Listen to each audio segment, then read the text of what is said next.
नाश्त्याला तेच तेच खाऊन कंटाळा आला की काहीतरी नवीन खाण्याची इच्छा होते। नाश्त्याला पोहे, उपमा असे तेच तेच पदार्थ खायला नको वाटतात। तर आज आपण फक्त 1 वाटी रव्यापासून हा बिना तेलाचा मऊ लुसलुशीत नाश्ता बनवलेला आहे, तोही कोणतीही पूर्वतयारी न करता। किंवा तुम्ही याला सेट डोसा किंवा आंबोळी किंवा अप्पम देखील म्हणू शकता। डोसा म्हटलं की तांदूळ भिजवणं, दळणं असं खूप काही करावं लागतं, पण कोणतीही पूर्वतयारी न करता तुम्ही हा इन्स्टंट डोसा किंवा हा रव्याचा नाश्ता बनवण्यासाठी इथे आपण एकही थेंब तेलाचा वापर केलेला नाही। सोबतच या नाश्त्यासोबत खाण्यासाठी मस्तपैकी अशी अप्रतिम चवीची चटपटीत टोमॅटोची चटणी बनवलेली आहे। तर हा रव्याचा नाश्ता बनवण्यासाठी जास्त काही साहित्य लागत नाही, अगदी घरातच उपलब्ध असलेल्या कमीत कमी साहित्यामध्ये आपण हा मऊ लुसलुशीत स्पॉन्जी नाश्ता बनवलेला आहे। तर नमस्कार, मी दीपा, किचन विथ दीपामध्ये तुम्हा सर्वांचं पुन्हा एकदा मनापासून खूप खूप स्वागत। आणि हा व्हिडिओ पाहताना तुम्हाला कोणत्याही क्षणी जर हा व्हिडिओ आवडला तर व्हिडिओला लाईक आणि जास्तीत जास्त शेअर करा, जेणेकरून मला प्रोत्साहन भेटेल। आणि हो, हा व्हिडिओ शेवटपर्यंत नक्की पहा।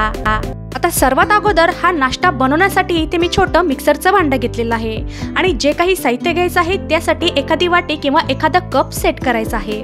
मी जे काही साहित्य घेणार आहे ते याच वाटीने मोजून घेणार आहे। तर सर्वात अगोदर 1 वाटी भरून मी बारीक रवा घेतलेला आहे। जर तुमच्याकडे जाड रवा असेल तर तो तुम्ही देखील इथे घेऊ शकता। आणि सारख्याच वाटीने अर्धी वाटी इथे मी दही घेतलेला आहे आणि पुन्हा सारख्याच वाटीने अर्धी वाटी पाणी घेतलेलं आहे। आता हे तीनही जिन्नस आपल्याला रवाळ होईपर्यंत मिक्सरला फिरून घ्यायचे आहेत। आता हे सर्व जिन्नस मिक्सरला फिरून घेतल्यानंतर हे मिश्रण तुम्ही पाहू शकता, थोडंसं घट्टसर हे मिश्रण तयार झालेलं आहे। आता हे मिश्रण बारीक करताना आपल्याला यामध्ये जास्त पाण्याचा वापर करायचा नाही। आता इथे तुम्ही पाहू शकता हे थोडं घट्टसर असं हे मिश्रण तयार झालेलं आहे। आता यामध्ये अजून आपल्याला पाण्याचा वापर करायचा आहे।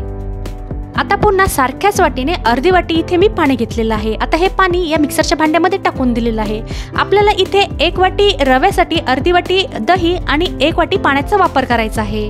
आणि नंतर जे आपण अर्धी वाटी पाणी घेतलं होतं ते मिक्सरला फिरून घेताना याची एकदम बारीक फाईन पेस्ट झाली पाहिजे, अशा पद्धतीनं हे सर्व जिन्नस मिक्सरला फिरून घ्यायचे आहे।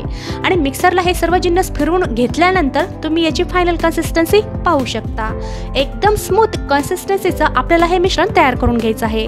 आणि पाण्याचं प्रमाण देखील आपल्याला यामध्ये जास्त किंवा कमी ठेवायचं नाही। मी जेवढं पाण्याचं प्रमाण ठेवलेलं आहे त्याच पद्धतीनं यामध्ये पाण्याचं प्रमाण ठेवायचं आहे। जास्त पातळ किंवा जास्त घट्ट देखील हे मिश्रण आपल्याला ठेवायचं नाही।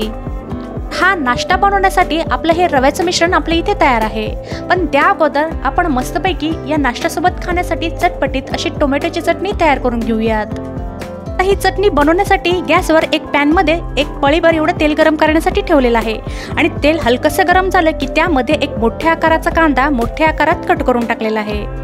आणि हा कांदा साधारण 2 ते 3 मिनिटांपर्यंत मंद आचेवर मस्तपैकी असं सॉफ्ट होईपर्यंत म्हणजे ट्रान्सपरंट होईपर्यंत चांगला असा परतून घेतलेला आहे। आणि त्यानंतर इथे मी साधारण 3 छोट्या आकाराचे टोमॅटो मोठ्या आकारात असे कट करून घेतलेले आहेत। आता हा टोमॅटो आणि कांदा देखील यामध्ये चांगला परतून घ्यायचा आहे, पण हे दोनही जिन्नस म्हणजेच यांचा आपल्याला अजिबात रंग बदलू द्यायचा नाही। फक्त हे हलकेसे ट्रान्सपरंट झाले पाहिजेत इथपर्यंतच आपल्याला हे या तेलामध्ये परतून घ्यायचे। आता हा टोमॅटो लवकर सॉफ्ट व्हावा यासाठी यामध्ये मी थोड्याशा प्रमाणात मीठ टाकलेलं आहे, जेणेकरून हा टोमॅटो लवकर सॉफ्ट होईल। आता मंद आचेवर साधारण 1 ते 2 मिनिटांसाठी हा टोमॅटो आणि कांदा देखील चांगला परतून घ्यायचा। आता कांदा आणि टोमॅटो हलक्याच्या स्वरूपात ट्रान्सपरंट झाल्यानंतर इथे मी 4 ते 5 लसणाच्या पाकळ्या घेतलेल्या आहेत। लसूण टाकल्यावर हा देखील यामध्ये चांगला मिक्स करून घ्यायचा आणि मंद आचेवर चांगला परतून घ्यायचा। लसूण यामध्ये चांगला मिक्स करून घेतल्यानंतर इथे मी 4 ते 5 फ्रेश कढीपत्त्याची पाने घेतलेली आहेत आणि सोबतच यामध्ये 3 ते 4 वाळलेल्या लाल मिरच्या घेतलेल्या आहेत। आता तुम्हाला पाहिजे तर या चटणीमध्ये तुम्ही डाळव्याचा देखील वापर करू शकता। आता हे सर्व साहित्य मंद आचेवर चांगलं परतून घ्यायचं। आता काही मिनिटांनीच तुम्ही पाहू शकता कांदा टोमॅटो हे मस्तपैकी परतले गेलेले आहेत। आता गॅस बंद करायचा आणि हे सर्व साहित्य 2 मिनिटांसाठी गार होण्यासाठी ठेवून द्यायचं। आणि गार झाल्यानंतर लगेचच यांना मिक्सरच्या भांड्यामध्ये ट्रान्सफर करायचं। आणि सर्व परतून घेतलेलं साहित्य या मिक्सरच्या भांड्यामध्ये टाकल्यानंतर यामध्ये चवीपुरतं मीठ टाकून थोड्याशा प्रमाणात पाणी टाकून या चटणीचं एकदम बारीक असं वाटण तयार करून घ्यायचं आहे।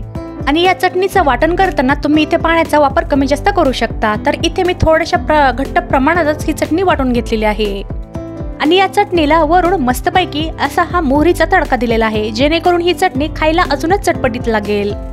पहा, तयार आहे मस्तपैकी अशी ऑथेंटिक चवीची चटपटीत टोमॅटोची चटणी। तर आता लगेचच या रव्याचा आपण मस्तपैकी स्पॉन्जी असा हा मऊ लुसलुशीत नाश्ता तयार करून घेऊयात। तर त्यासाठी इथे मी एक इनो फ्रूट सॉल्ट सॅचे घेतलेला आहे। आता हा इनो यामध्ये टाकून द्यायचा आणि लगेचच या मिश्रणामध्ये एकजीव करून घ्यायचा आहे। हा इनो यामध्ये घालायच्या अगोदर दुसरीकडे म्हणजेच गॅसवर तवा गरम करण्यासाठी ठेवायचा आहे। आणि हा इनो या मिश्रणामध्ये टाकताच तुम्ही पाहिलं आहे की आपलं हे मिश्रण फ्लफी असं झालेलं आहे। तर चला आता लगेचच आपण नाश्ता तयार करून घेऊयात। आता इकडे नॉनस्टिकचा पॅन मस्तपैकी असा गरम झाल्यानंतर त्यामध्ये साधारण हे मिश्रण पळी ते 2 पळीभर घ्यायचं आहे आणि असं मधोमध पसरून घ्यायचं आहे। यावेळेला गॅसची फ्लेम मिडियम ठेवायची आहे आणि हे मिश्रण तव्यावर टाकताच तुम्ही पाहू शकता या नाश्त्याला मस्तपैकी अशी जाळी पडायला सुरुवात झालेली आहे। आणि लगेचच याच्यावरती 1 ते 1.5 मिनिटासाठी याच्यावर झाकण ठेवून द्यायचं आणि लगेचच यात पॅनवरचं झाकण काढून घ्यायचं। जेव्हा साधारण याची बाजू पूर्णपणे कोरडी झालेली असेल तेव्हा समजायचं की आपला हा नाश्ता परफेक्ट असा तयार झालेला आहे। आणि तुम्ही या नाश्त्याला पाहू शकता मस्तपैकी सुंदर अशी जाळी पडलेली आहे। नाश्त्याला दुसऱ्या साईडने भाजायची गरज नाही आणि पाहिलं ना यामध्ये आपण हा नाश्ता बनवताना अजिबात तेलाचा वापर केलेला नाही। तेव्हा याची बाजू वरची पूर्णपणे कोरडी होईल तेव्हाच लगे हा पॅनच्या बाहेर काढून घ्यायचा। आता हा नाश्ता तुम्ही जवळून पहा, या नाश्त्याला किती सुंदर अशी जाळी पडलेली आहे आणि उर्वरित मिश्रणाचा देखील सारख्याच पद्धतीने सारख्याच आकाराचा हा नाश्ता तयार करून घ्यायचा। आणि हा नाश्ता पॅनमध्ये अशा प्रकारे पसरून घेतल्यानंतर लगेचच याच्यावरती 2 मिनिटांसाठी झाकण ठेवून द्यायचं आणि गॅसची फ्लेम मिडियम ठेवायची आहे आणि लगेचच 2 मिनिटांनी याच्यावरचं झाकण काढून घ्यायचं। तर पाहू शकता या नाश्त्याला देखील मस्तपैकी सुंदर अशी जाळी पडलेली आहे आणि याची वरची बाजू पूर्णपणे कोरडी झालेली आहे। अशाच प्रकारे बाकीचा उर्वरित सर्व नाश्ता तयार करून घ्यायचा। तर पाहिलं ना, कोणतीही पूर्वतयारी न करता अगदी कमीत कमी साहित्यामध्ये आपण हा 1 वाटी रव्याचा झटपट आणि मऊ लुसलुशीत नाश्ता बनवलेला आहे आणि अजिबात यामध्ये आपण तेलाचा वापर केलेला नाही आणि अतिशय सुंदर आपला हा जाळीदार नाश्ता तयार झालेला आहे। तोही अगदी घरात असलेल्या उपलब्ध साहित्यामध्ये आपण बनवलेला आहे। तर आजचा हा नाश्ता तुम्हाला नक्कीच आवडला असेल, मला आशा आहे।